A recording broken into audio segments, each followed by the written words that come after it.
Oh, hi, this is Catherine, and welcome back to Taking Tea with Catherine.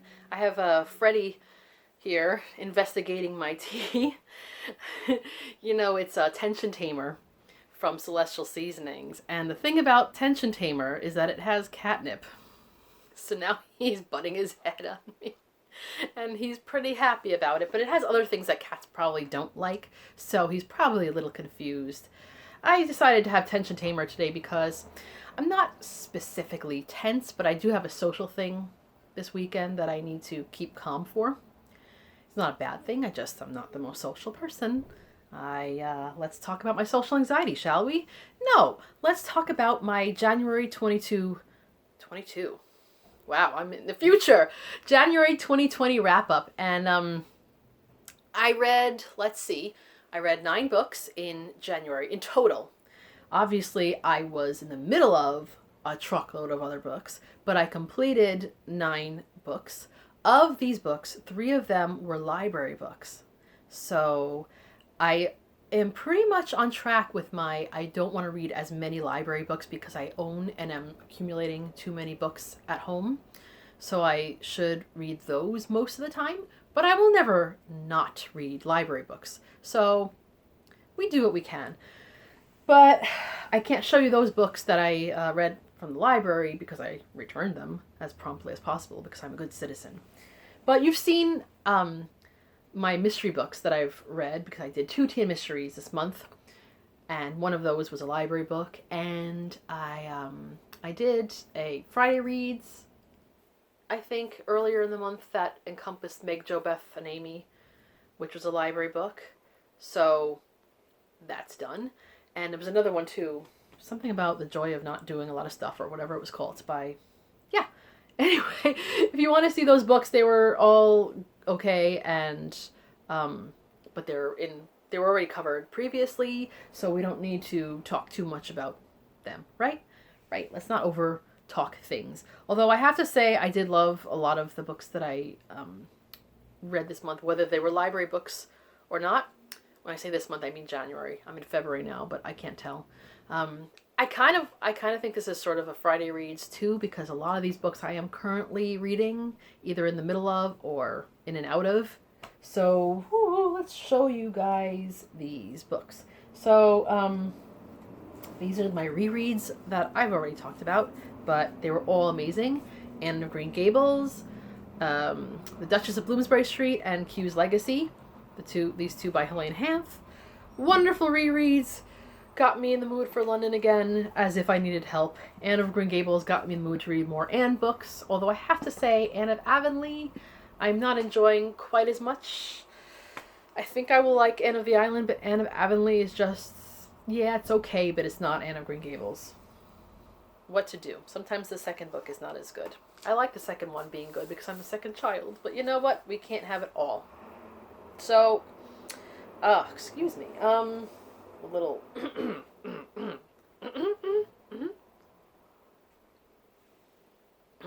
there, we're better. Did you like that little sound effect? No, I don't think so. All right, Freddie's making little funny faces. You can't see him because he's all below, but he reacts to everything, as you guys probably know by now. All right, so let me show you some books. Let me think. All right, let me get this one out of the way. This is something I read that I do not count as a book that I read because I feel like I wrote it. So for me, it doesn't count. And because it's not a full book, it's just in a bound volume. And that is one of my journals/diaries. And I was trying to find out something about my own personal history about something I had done. And it falls on a time period that just wasn't a time that I was writing about what I was doing. I wasn't keeping any journals or diaries during this one little time period. And that's the one time period I really want to figure out something, and I'm just... But in the midst of all that, I dug up a bunch of my old books, and very cringy. This is the only one I read in its completion. I was off, I think, on Martin Luther King Day, and that was one of the things I did during that day. And this one takes place, or was covering, late 2001 to early 2002. I was already doing my kind of calligraphy-ish things. Not that great, it got smudged. But interesting thing, the time period that I call my dark ages because I wasn't writing anything was 99-ish to 2000-ish. And that was actually an interesting time period for me, for the most part. Some of it is cringy, but like pretty interesting, but I just wasn't writing. And then somehow in 2001, early, like I guess around the spring, I just started feeling like I need to start recording life again. And boy, that was an interesting time to start recording life, especially in New York, but really everywhere. So this starts 29th of October 2001. So obviously we were thinking things at that time period. There was a lot to think about. Anyway, so that was, I don't know, I just thought I'd mention that because that was some reading that I did that was interesting. And so here's some books that I am currently, well, first I'm going to show you something that I was currently reading in January, but I just finished it in February, and I will cover that in an upcoming video. And that's How to Be Victorian by Ruth Goodman. I started this, I think December, and yeah, it took some time, but it was a good book, and I will talk about it again. That's a library book, so as soon as I finish covering it in my next video, I will return it to the library like a good citizen. I'm such a good citizen. Yeah, Batman would be proud. Adam West Batman, you know. And so another library book that I have out, and I've had out since November. Let's see. Yeah, right before Thanksgiving weekend, I took this out. And that's The Good Neighbor, The Life and Work of Fred Rogers by Maxwell King. I did actually end up watching the documentary that focuses on this, but I haven't seen the movie with Tom Hanks yet. I want to, but I haven't yet. And it's going to come out soon to watch, so I'm going to do that anyway. But this is so far a very good book. I'm in the early stages of his starting Mr. Rogers' Neighborhood as a TV show. Interesting life so far. Interesting person. You know, there's nobody like Mr. Rogers. There just isn't. But I always knew he was kind of a pleasant person for the most part. But I mostly knew him as a person that I grew up watching as a kid. I mean, I was a big fan. When I say fan, like I wasn't going to try to meet him or whatever. But I loved watching Mr. Rogers as a kid. And even going towards adulthood, I liked it as well. My dad did too, so we would watch it together. So it's kind of nice to read about this life. Although it's a little sad because he's gone now. I mean, people die, but some people it's hard to you know, when you grew up with them, it's sad. Well, I mean, so was my dad. So sadness, you know. All right, let's move on to less sad things. Yeah, Brontes, that's less sad, right? So you guys probably saw my rant recently about how this book gave away a bunch of spoilers all at once. And I was not happy about that. But I am still reading it. And I do actually find it interesting. And I'm not going to give up on it. I did read a few pages of The Tenant of Wildfield Hall. But I'm not going to count that right now. In January, I mean. Because it just wasn't enough coverage. I really want to get back into reading that. I don't know what's holding me back. But I have two of classics. Dombey and Son by Charles Dickens. I started in December, and I'm page 344, chapter 20. It's still good. I just had to slow down, as we do sometimes when we are the kind of people who read like a billion books at once.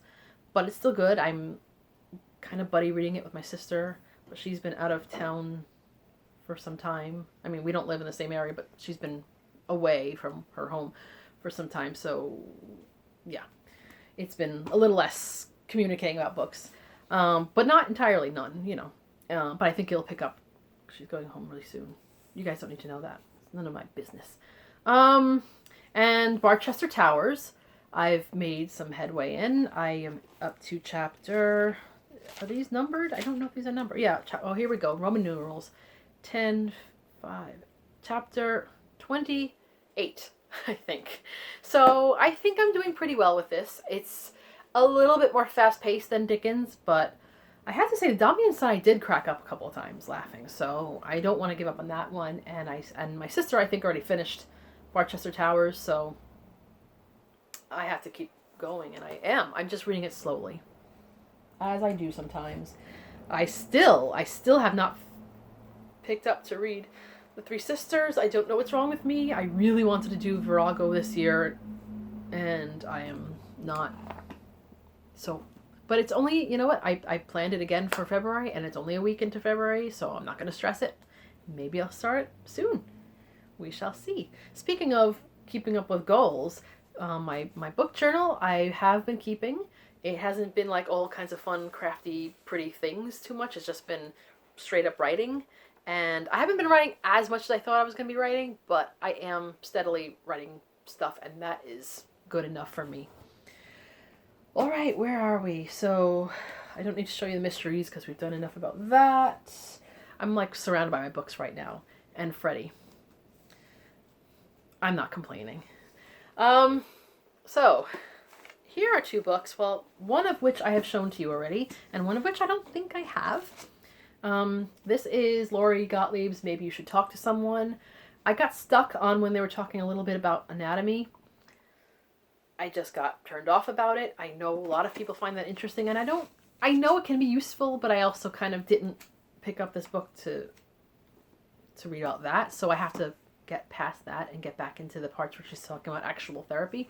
So I do like it though, so I want to continue, and I really love the color and the cover. Just, it's so springy. Maybe I should keep going when the spring starts. The spring starts. See, I'm so into. It doesn't really even feel terribly. Well, it's cold, a little cold today, but we haven't even been getting a lot of snow, and I'm not complaining because I really don't need snow, unless of course it means getting a day off of work. But you know, I'd rather have a winter of almost no snow than having to deal with trudging around. Honestly, I don't need that kind of thing, and it hasn't been too cold, so I'm really not complaining. I don't like the idea of global warming, but I'm also like, you know, I also don't mind not freezing too much. All right, so this book I took out of the library, and then I saw it in Book Off for $1 and said, I'm going to buy it. So I haven't showed you in a haul just because I just haven't. So yeah, sometimes when I show you hauls, I don't show you all the books.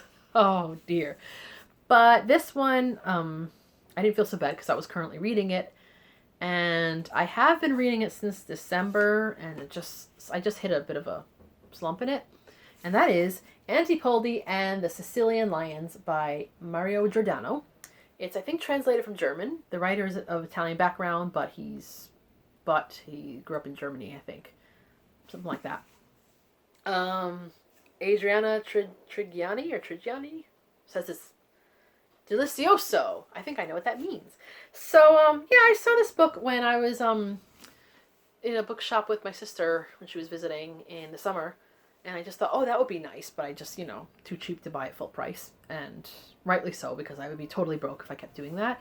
And again, the beginning of a mystery series, I don't always feel right investing, what was the cover price? $24, if I may not like it. And I like it so far, but I may not like the idea of spending $24 on it retrospectively. Is that right? Anyway, but I kind of just got, I think this is a sticker, by the way, this Adriana, it's like a sticker. I almost want to peel it, but then I might mess it up. It's like a lemon, but I've always had, as you guys probably know, because I've said it ad nauseum, I'm very fascinated with English history and reading about Britain and especially London, but, all that stuff. And part of it is just because I find it interesting. But part of it, I think, is because I know about my father's side of the family. The ancestry is mostly from Great Britain and some Ireland. And so, you kind of have family curiosity. Not everyone does. Not everyone really cares. But growing up in New York in the 80s, there was a lot of, and also the 90s, there was a lot of the, where are you from and what are you? And something just flew. What just flew? Oh, I don't know. I'm seeing things flying around me. They say, what are you? And that's kind of like, almost like an insulting question, because you guys know I'm human. And I was born in New York, and I am from New York, and I call myself a New Yorker more than anything. I'm not political, or proud or whatever. It's just a matter of, background. But people say, no, but what are you? And I'd be like, what? What do you mean? Kryptonian? And they say, no, where are your parents from? And I'm like, they were all from New York. Where were your grandparents from? Well, one of my grandparents emigrated from Scotland to Canada um, the turn of the last century, I think, and then he moved to New York, and since then he the rest of the family's from New York, and my dad's mother was from New York, and previous to that they were in the United States for quite some time. Okay, well, what about your mom? She's from New York. Her parents were from New York. Their parents were from Sicily. So then, oh, so you're Italian. Kind of. I don't speak Italian. I understand some of it because I understand some Spanish because I took that in school. I heard my grandmother speaking some Italian growing up. We ate the pasta. I obviously do gestures, so I guess it's there. Some people actually, when I ask them, what do I look like? And some people have actually said Italian, and I was surprised because I don't see it, but you know what? It's there. I do kind of resemble my mom, who, etc. So there's a part of me that wants to be more interested in that culture. I'm not interested. I've always kind of liked reading. I was into Roman history a lot for a while, and I still am. And I read a little bit about Renaissance Italy, and I've always wanted to go to Florence and see all the art, and Sicily. I read The Leopard by Lampedusa, I think the name is, and I thought it was really interesting. But I've never gone, so I kind of feel weird even claiming to be Sicilian at all, right? Because it's like, how attached am I to this? But when I can, I try to read something that takes place in Sicily, and this one does. This is a woman who retires, and I think the characters are also like mostly of like a Sicilian or Italian background, but I think they were in Germany at first, like the author, something like that. But she retires and moves to Sicily, and soon finds herself, she's like 60, I think, investigating something. So I think that's how it's going to work out. She's what is she, like maybe a slightly younger Miss Marple, except in Sicily? I don't know. But I like it so far. I just haven't made as much headway as I should. But I don't know. I don't know if you guys, all, come from different do you guys find yourself wanting to read more about your ancestral backgrounds, or is that just me being, that person? I don't know. It doesn't mean I don't like to read about other things too. I just I don't know. It's curiosity. Anyway, I'm going on and on about that. I obviously am not as I haven't blown through it, so I'm not as obsessed with it as I would appear to be saying. But let me know what you guys think of any of these books, if you found any of them interesting, if you want to read any of them, if you have and think they were wonderful or disappointing, etc. If you like talking about these kind of things, feel free to subscribe. And this has been Catherine and sometimes Freddie from Taking Tea with Catherine. Have a lovely tea and book and cat hair filled day. Bye.